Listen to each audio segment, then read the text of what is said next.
Welcome student. आज हम लोग 11th क्लास के लिए स्टार्टिंग अकाउंट्स का स्टार्टिंग इंट्रोडक्शन ऑफ अकाउंटिंग हम लोग आज पढ़ेंगे।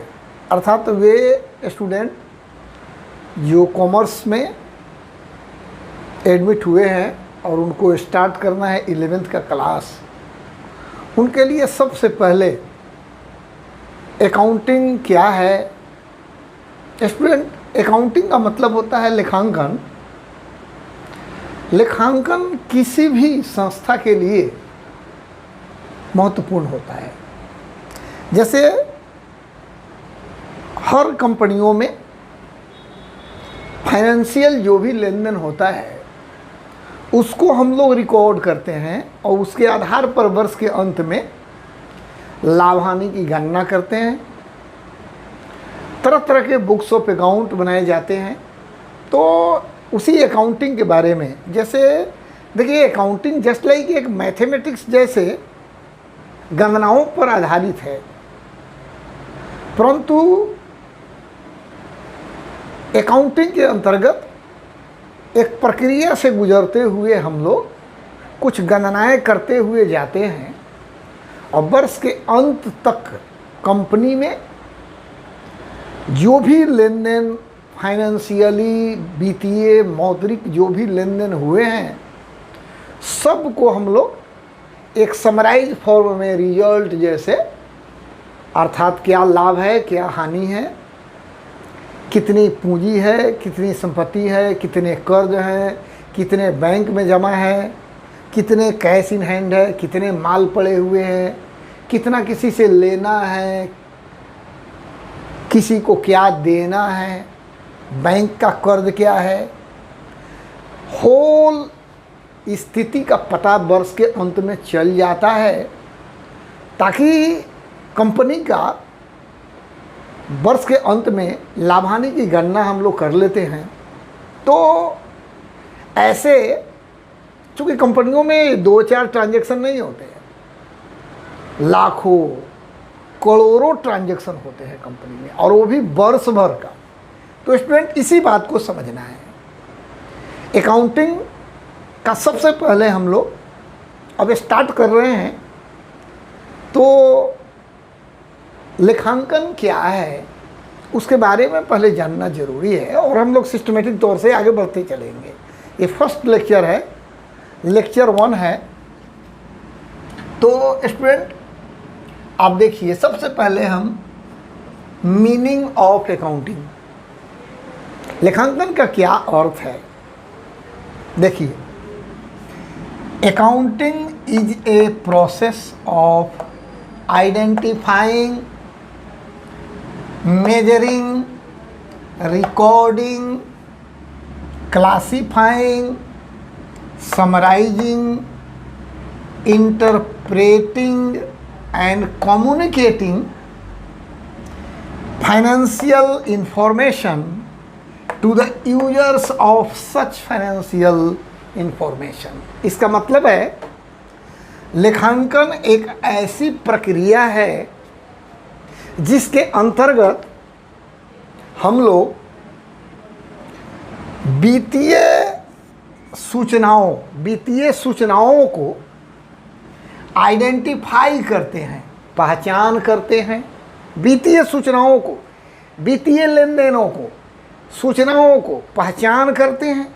अब मैं इन चीज़ों को यहाँ समझाऊंगा, परंतु आइडेंटिफाई करते हैं, मेजर करते हैं, मापते हैं, रिकॉर्ड करते हैं, मतलब अभिलेखित करते हैं, क्लासिफाइंग, वर्गीकरण करते हैं, समराइजिंग, सारांशित करते हैं, इंटरप्रेटिंग का मतलब होता है उसका व्याख्या करना। उसको लेखांकन किस लिए बनाया जाता है? वर्ष के अंत में लाभ हानि का ज्ञान प्राप्त हो जाए। वर्ष के अंत में लेखांकन का उद्देश्य होता है, the main objective of accounting is to find out how much profit earn by any organisation. This is the important fact of accounting for which accounting done, कि हम लोग लेखांकन इसीलिए करते हैं कि वर्ष के अंत में हमें लाभ हानि की गणना प्राप्त हो जाए, जैसे स्पष्टता क्लियर पता चले किससे लेना, कितना देना, क्या कर्ज, क्या संपत्ति, क्या माल पड़े हुए हैं। तो ये सब कुछ लेखांकन का जो उद्देश्य है वो यहाँ फुलफिल हो जाता है। एंड कम्युनिकेटिंग का मतलब होता है कि हम सूचना जो लेखांकन मालिक की कंपनी होती है, जो लोग पूंजी लगाते हैं, कोई ना कोई मालिक की कंपनी होती है, तो मालिक को सूचना दी जाती है, लेखांकन द्वारा सूचनाएं दी जाती है मालिक को कि भाई ये लाभ हुआ, ये हानि हुई, ये संपत्ति है, ये दायित्व है, ये आपकी संपत्ति है, बैंक में इतने हैं, इतने लोन है, इतना लेना है, देना है, आपका प्रोग्रेस ये है, इतना % ग्रोथ हुआ या डिक्रीज हुआ या इंक्रीज, सब कुछ कम्युनिकेट किया जाता है। कम्युनिकेट का मतलब उनको बता दिया जाता है। लेखांकन के द्वारा ही मालिक को पता चल पाता है कि क्या लाभ हुई, क्या हानि हुई। तो कम्युनिकेशन का मतलब होता है कि सेंडिंग फैक्ट टू अदर, अर्थात हम एक सूचना को किसी को देते हैं। लेखांकन क्या है? एक ऐसा प्रक्रिया है, अकाउंटेंट बना लेता है, हिसाब किताब को बना के अकाउंटेंट द्वारा मालिक को कम्युनिकेट किया जाता है, सूचित किया जाता है कि लिया जाए सर, ये आपका हिसाब किताब है, वर्ष के अंत में ये हिसाब किताब है। तो कम्युनिकेट किया जाता है, फाइनेंशियल इंफॉर्मेशन को कम्युनिकेट किया जाता है, व्याख्या किया जाता है, उसी को समराइज फॉर्म में और क्लासिफाई किया जाता है, रिकॉर्डिंग किया जाता है, मेजरिंग किया जाता है, आइडेंटिफाइंग किया जाता है।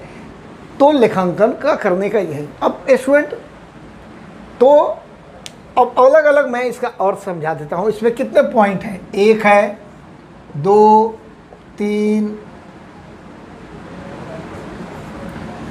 4, 5, 6, 7 और यूजर है। यूजर का मतलब होता है लेखांकन सूचनाओं को यूज करने वाले, प्रयोग करने वाले लोग कौन होते हैं। 7 के बाद में 8। और फाइनेंशियल इंफॉर्मेशन का मतलब होता है कि आपका जो बेशक हम इस सब का अर्थ सब समझाएंगे, परंतु अभी इम्पोर्टेंट 8 आइटम है जो आप समझ लीजिए। देखिए, आइडेंटिफिकेशन का मतलब होता है पहचान। देखिए, कंपनियों में जितने भी लेन देन होते हैं, कंपनी में जो भी लेन देन होता है सुबह से शाम तक, माल खरीदना, माल बेचना, बैंक में जमा कराना, बैंक से निकालना, वित्तीय संबंधित जो भी लेन देन होते हैं उसकी पहचान की जाती है। उन्हीं लेन देनों का रिकॉर्डिंग किया जाता है अकाउंट में, जो जिसका संबंध मुद्रा से होता हो। तो पहचान, अब जैसे एक मैनेजर दूसरे को बोला किसी स्टाफ को कि मार्केट जाइए, मार्केट से फलना सामान लेके आइए। मार्केट आप क्या चीज़ से जाइएगा, कैसे जाइएगा, इससे मतलब नहीं है। मार्केट से कितना का लाए, बस इससे मतलब है। ठीक है, कैसे गए, ठीक है, तो इससे कोई मतलब नहीं। तो वित्तीय नेचर के जो लेन देन होते हैं उसका पहचान किया जाता है। मुद्रा का पहचान, कितने रुपए का। मेजरिंग का मतलब होता है मापन। मतलब कोई भी लेन देन को मापा जाता है। लेन देन जो होता है ना वित्तीय नेचर का, उसको माप लिया जाता है। भाई 500 का है, 5000 का है, 5 लाख का है, 2 करोड़ का है, 1 करोड़ का है, तो उसको मापना का मतलब कितने रुपए का है। उसके बाद मापने के बाद रिकॉर्डिंग, अभिलेखन का मतलब होता है, इसके बाद अभिलेखन करते हैं। अभिलेखन का मतलब लिख लेना, छूट ना जाए, रह ना जाए। उसके बाद क्लासिफाइंग, वर्गीकरण।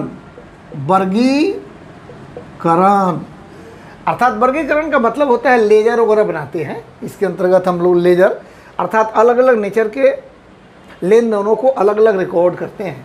जैसे कंपनियों में माल कितना है, माल खरीदते हैं, बेचते हैं, तो purchase account, sale account. Bank में जमा कराते हैं, निकालते हैं, तो बैंक अकाउंट। रोकड़ कैश आता है जाता है, उसके लिए कैश अकाउंट। राम से लेन देन करेंगे, राम अकाउंट। मोहन से लेन देन करेंगे, मोहन अकाउंट। हम मशीन खरीदेंगे, मशीन अकाउंट। फर्नीचर खरीदेंगे, फर्नीचर अकाउंट।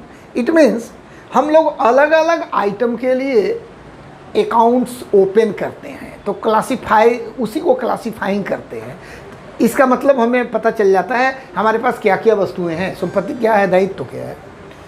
समराइजिंग का मतलब होता है सारांशित करना, सारांशित करना, सारांशित करना। सारांश का मतलब होता है वर्ष के अंत में वर्ष भर के लेन देनों को एक जगह इकट्ठा करके उसको अर्थपूर्ण बनाया जाता है। लिस्ट ऑफ फाइनल, जो भी अकाउंट हम बनाते हैं उसको एक सारांश के रूप में बनाते हैं। इंटरप्रेटिंग का मतलब होता है कि व्याख्या, व्याख्या करना, व्याख्या करना, या व्याख्या करना का मतलब हो गया लेखांकन के उद्देश्य जो है उसको पूर्ति की जाती है। तो लेखांकन के क्या उद्देश्य हैं? लेखांकन के उद्देश्य है लाभ हानि की गणना करना। तो इंटरप्रेटिंग के यहाँ पर हम लोग लाभ हानि का गणना करते हैं, अर्थ क्या हानि हुई क्या लाभ हुई निकालते हैं। कम्युनिकेटिंग का मतलब होता है कि सूचना, कम्युनिकेटिंग का मतलब होता है संदेश वाहन, ऐसे इसका होता है संदेश वाहन। संदेश वाहन का मतलब होता है कि सूचनाओं को मालिक तक, मैनेजर तक, बैंक तक, स्टाफ तक, इन्वेस्टर तक, अर्थात कंपनी में जो लोग जुड़े हुए होते हैं उनको मैसेज देना। कंपनी में जो लोग भी जुड़े हुए होते हैं, जिनकी पूंजी लगी होती है, बैंक लोन देता है, मालिक की पूंजी होती है, तो इन लोगों को सूचनाएं प्रदान करना। देखो जी इस कंपनी का ये हाल है वर्ष के अंत में, ठीक है। उसके बाद यूजर, यूजर का मतलब होता है स्टूडेंट, यूजर्स का मतलब होता है उपयोगकर्ता, उपयोगकर्ता। उपयोगकर्ता का मतलब होता है जैसे इस लेखांकन का यूज किसको है? मालिक को, मैनेजर को, बैंक को, लेनदार को, और इस तरह से कंपनी के जो भी लोग होते हैं उनको जिसका उपयोग। तो आज हम फर्स्ट क्लास आपको अकाउंटिंग के मीनिंग से संबंधित लिए हैं। कल फिर हम लोग दूसरे क्लास में आएंगे, दूसरा लेक्चर। Okay, thank you.